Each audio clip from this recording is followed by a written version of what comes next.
right, welcome to this week's episode of Luv Subbin, and we're here at a Love's gas station in Tennessee. And we got gas, but we're also camping here. Absolutely. If you want to know what camping at a Love's truck stop is like, come along. We'll go through everything and show you what the site looks like. And plus, it's a semi-Cooking with Cindy episode because I'm going to go into the gas station. I'm going to select some classic gas station food, and she's going to whip up a gourmet dinner tonight at the gas station. We'll see, but I'll give it my best attempt. All right, let's go ahead and explain how this works. So Love's gas station has started these little RV parking spaces at a select number of their gas stations. And this is fairly brand new, right? It is relatively new, and they have paired up with this Camp Life site to make the reservations, and they're along the highway. So we were coming down on our way to Alabama and thought we'd stop off and try one. It was a nice midway stop point without a lot of complications and going off the highway too much. So you can make reservations online in advance, or you can come to this kiosk, fill in the kiosk thingy, or you can use the QR code, which is what we use, which was easiest. Right. So you use the QR code, you select your gas station you're at, the site that you're at, and you just fill in all the information about your rig, your vehicle, and all that. And it's super, super easy. And you just pay by credit card on your app. It's $35.12. It varies between $26 and I think $40. And we'll talk about that in our wrap-up as to whether we think that's worth it or not. And we'll show you what the site looks like. We're well away from the trucking area, right? But even with a little fencing area to keep the noise down, I think. Yeah, the truckers have their own separate area. We're just off of I-81. So we do get a lot of road noise, but if you're at a gas station, you should get a lot of road noise. Right, but if you're inside with the AC going, I think that kind of muffles stuff. Yeah, we'll see how it is tonight. We'll provide a full review tomorrow morning. So let's go ahead and take a look at our, I'm going to call it a parking space. I'm not really going to call it a site. We're at number 2, and you can see it's disappointingly unlevel for a parking lot. I thought that this would be pretty level, but it slopes down big time. We had to go off the ball. Yep. And raise up the nose. And one tip, just real quick, is when you do go off the ball, I put my little rubber dust boot because I saw some recent chatter on the Airstream forums about whether you should grease your ball. I do grease our hitch ball, but grease, remember, if you get dirt onto it, acts as then an abrasive. So you want to keep all that dirt off the ball. That's why whenever it's separated like this, it usually goes inside the truck. And if you want to know how I store my hitch and gear, you can check out this video up here, and I'll show you how I do all of that stuff. But when we're here, and we've just dropped it off the ball to get that nose up, normally I'd leave it hitched up, but I do put the dust cover on. That's a good point. All right, as we come around, you can see how unlevel it is. We had to put... So another tip I want to give you is we had a heck of a time getting we were a block off, a yellow block off, and because side to side. Yes, because this is new repaved surface, it's super slippery and downhill. Every time we tried to get up onto the yellow block, it would slide forward. It would skid, yeah. So what we did is we put a small 1/2-inch wooden block underneath, which increases the coefficient of friction and makes it more stable to get up onto the blocks. And once we did that, bingo. So if you have problems with your block sliding, put something under it to increase the friction to get you up on the block. That's a really good tip. So this comes with 30 and 50 amp electric. No water. No water, but the system itself is very well put together. I do have my autoformer, and because we are at a truck stop, we are taking some extra precautions. I mean, this is open 24 hours. I'm not too worried, but I am doing things like I am locking the autoformer, which I don't always do, like when we were at this last state park. And one other tip that I kind of didn't realize until we got hooked up was if you look up top there, there's a security camera. There's a security camera. However, that security camera is not going to get a good picture of our front door. So if somebody tries to break in our front door, there's nothing over this way. Yeah, it's pretty empty. So my suggestion would be, if you're at all nervous about staying at a gas station overnight, go ahead and make sure that security camera is going to get a picture of your front door, should anyone try and break in or something like that. You might want to choose your site accordingly. So that's always a good way to check your security cam, make sure that's good. So are we going to be putting any triangles out like we did at the rest stop? No, I don't think so, because If you want to check out our Ohio stop, when we stayed at an Ohio rest stop, you can check out that video here. I'm getting sort of some flashbacks to that. Right. But at least everything looks brand new. Yeah, nothing's been destroyed. Nobody's backed into these things like they did in Ohio. I don't know about this thing though. I don't know. I don't know what happened here, but somebody hit that or did something there. But they got a trash can right behind your power. Yep. Now, does this only activate when someone has a reservation? The point is the electricity. So if you're just thinking, well, I'm just going to show up here in the middle of the night, hook up, and go, that doesn't work because the electricity is only turned on once you get a confirmation code after you sign up in your kiosk. Okay, interesting. At least that's what they say. I didn't test it. In fact, I'm going to go over to one of the other sites and test it just to see if it works. Good point. Let's go ahead and do that. So you're going to test it to see if there's anything coming out of it power-wise? Yep, we're here at RV site number 3.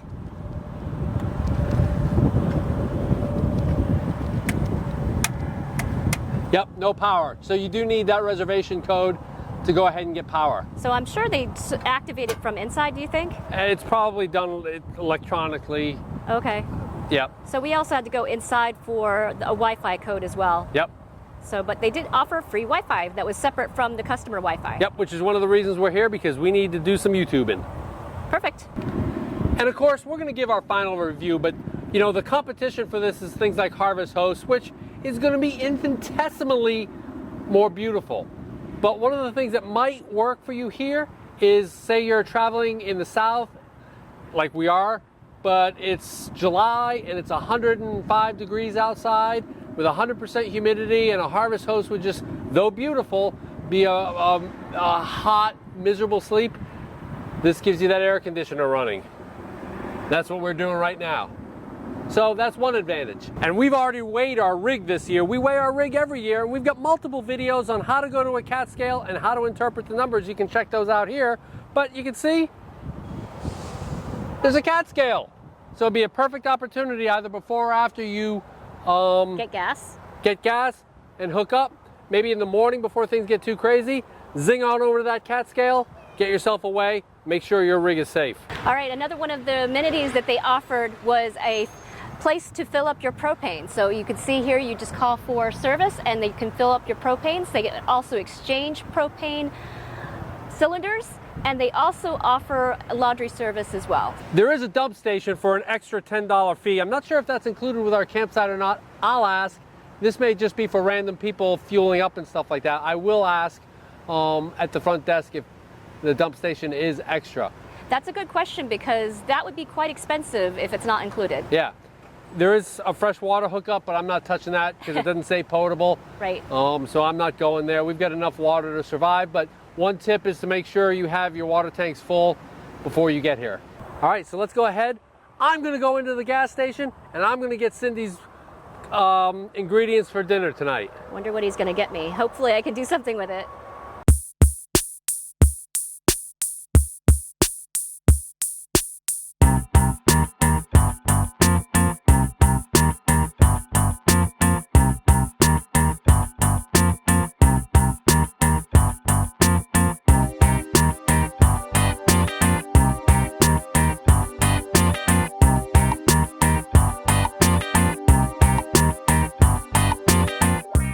All right, so I've done my shopping and everything that I bought is in the bag right there. And I haven't looked at it, so I have no idea what he ended up with. So it's, I guess, truck stop food, right? So what's the rules here? You can use anything that I have on hand. That you have on hand in the Airstream. To supplement. But you have to use, everything that's in there has to be a part of this meal, and you'll get more points from me the more focus you use from the stuff that's in there. Okay. So yeah, let's go ahead and see what we bought. All right, this should be exciting.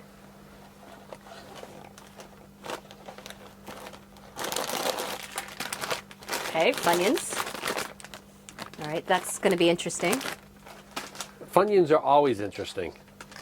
Oh, okay, so some salad components. Yeah, I had to throw a bone at you. All right, so that won't be that difficult. Couldn't be a big jerk. Okay, a Pabst Blue Ribbon. Can we just serve that as a drink? No, you've got to use that in some type of something or saute or sauce, maybe a Pabst Blue Ribbon reduction or something. A Pabst Blue Ribbon, okay. I think I remember a recipe for beer sausage, but who knows? Oh goodness, Vienna sausage? It's Ew. originals. And it says America's favorite on it. Look. And that's the original Vienna sausage. All right, so that's going to be interesting.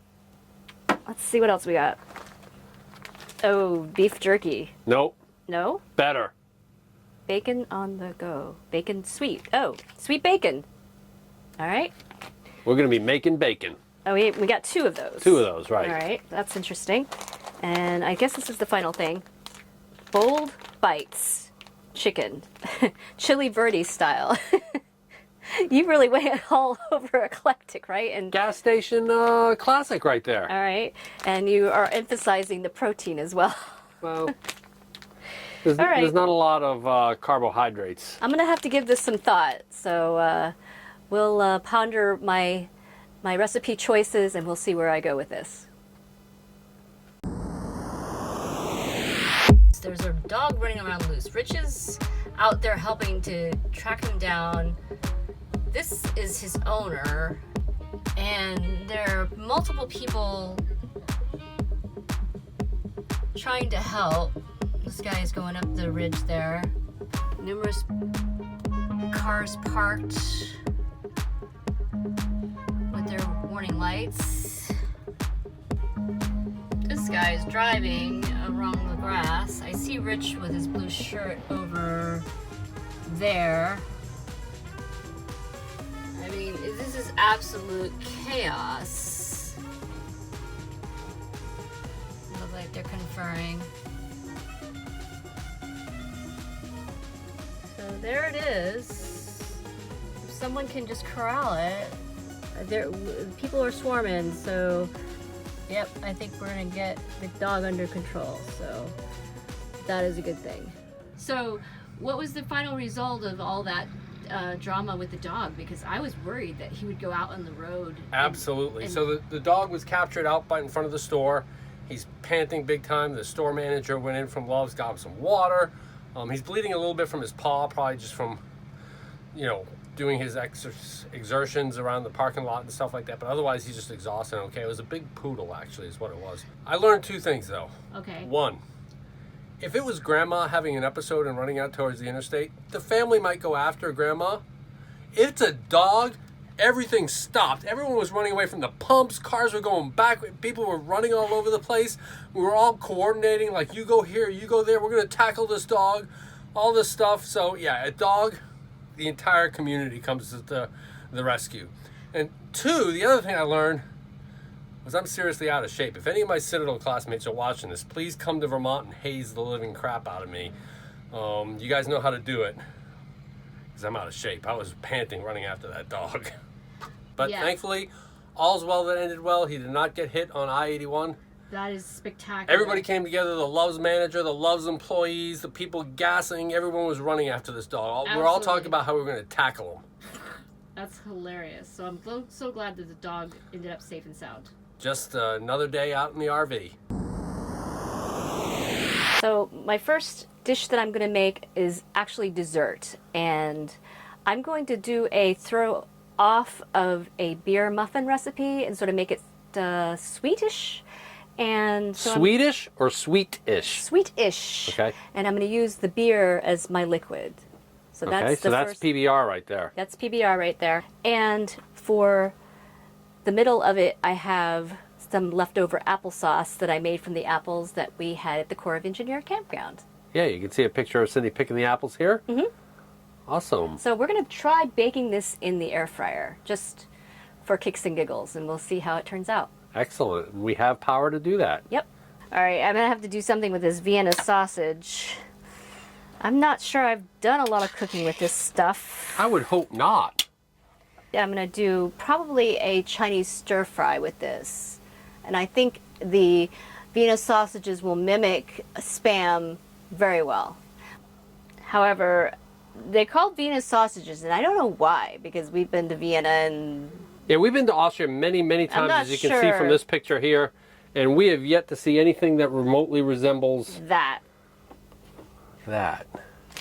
So last but not least, we will do a little garnish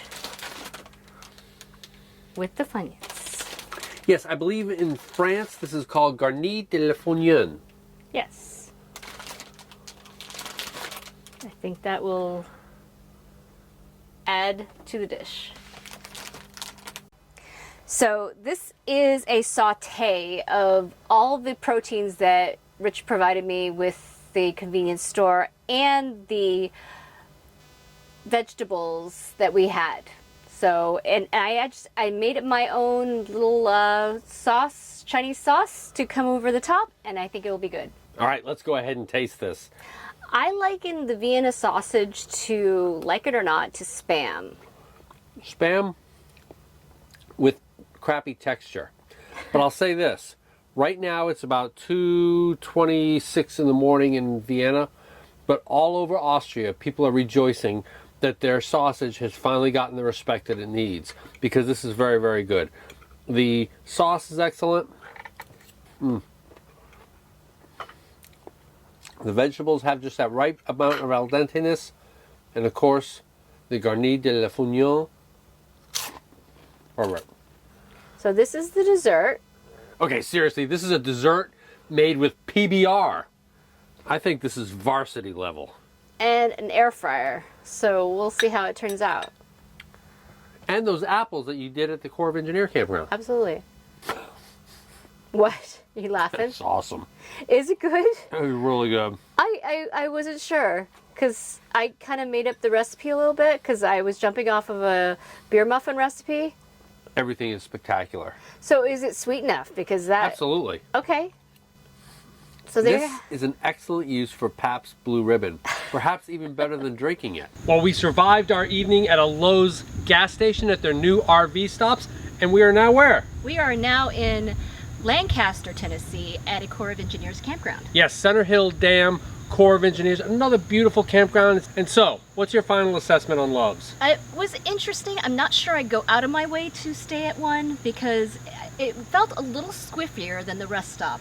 Yeah, we really enjoyed that Ohio rest stop, but I have to agree with you. I think that's going to be a tough sell. Well, it was lit up like a Christmas tree all night. That was one thing that I remember. Well, that's good and bad, you know. Well, it's good for security purposes, but bad unless you have blackout curtains. Yes, and the thing that I'm having an issue with is, yeah, you know, we showed up at Love's. You know, we got gas, so we spent a boatload of money on gas, so they're already making a profit on us. And then to charge $35.12 when what you see behind you is $30. But we did get the Wi-Fi that we needed. Yes, and so if you watched our Gettysburg video, hopefully you saw that. We actually did download that at Love's, and it took about an hour. Yeah, it was fairly good Wi-Fi. That so works. It usually takes about a half complaints. an hour to 45 minutes to upload a video, so no complaints there. But oh, and then the dub station was the extra charge with $10. You'd think that they could have I did included. ask you. I mentioned earlier in the video that I would check on it, and it is $10. You'd think they could have regardless. included that in the camping ground fee, but maybe they just don't have a way to regulate who's using it. So that's a possibility, right? Rumble of thunder here. We're watching the weather here. That's final our assessment. Yeah, we wouldn't go out of the way to use them, but if in a last-minute ditch effort, if you're exhausted and you just need a place to pull over, that might work for you. And I think that's going to be their niche. So if you like this video, give us a big thumbs up. And if you think we're under subscription, click the subscribe. And comment below if you stayed at one of the rest stop areas or at a Love's RV stop. Because we come out with RV and Airstream related videos just like this one every Tuesday. Thanks for watching.